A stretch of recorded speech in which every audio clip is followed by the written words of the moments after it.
I and my wife are standing here now in front of the building of the United Nations. This is where the whole world is gathering together and having their meetings and their summits.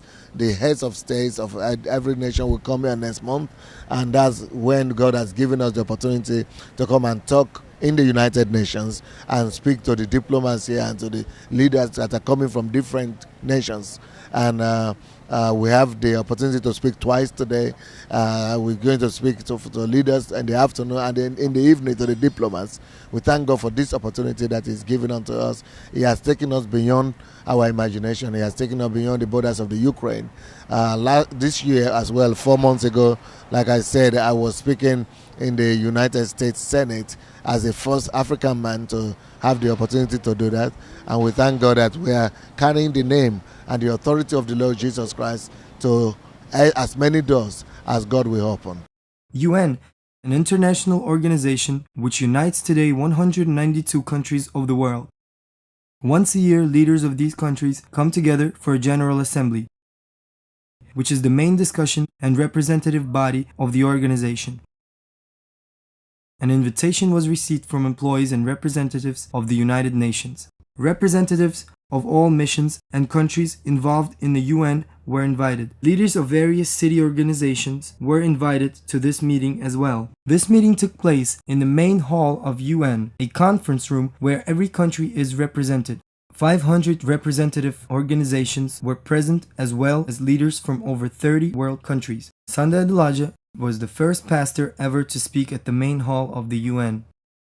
At this meeting, Pastor Sandey said that the church has an answer to global needs, that it cannot be excluded from solving global issues and problems. This meeting was a historical moment as well. God gave the word to Pastor Sandey for this meeting, Psalm 24:7. Lift up your hands, O you gates, be lifted up, you ancient doors, that the King of glory may come in. At the beginning of the meeting, Pastor Sandey, having apologized before the non-Christian representatives, asked everyone to make 2 prayers. Holding their country nameplates, representatives prayed to God to inherit these countries. The next prayer was for the gates to be lifted up, all obstacles be removed, so the King of glory may come in. This was a prophetic moment at this meeting. Just as God helped enter the UN without hindrance, so He wants to enter every country. The next meeting was a closed-door meeting. It was an official reception with the Secretary General Kiyotaka Akasaka in his office. The meeting was about a contribution a church may bring into solving global issues. Also, discussion included acceptance of the Embassy of God Church to the UN. From that moment, an enrollment procedure has started. This way, it will be possible to have a representative mission at the UN, participate in all meetings, preparation of directives to various problems on the level of all other countries.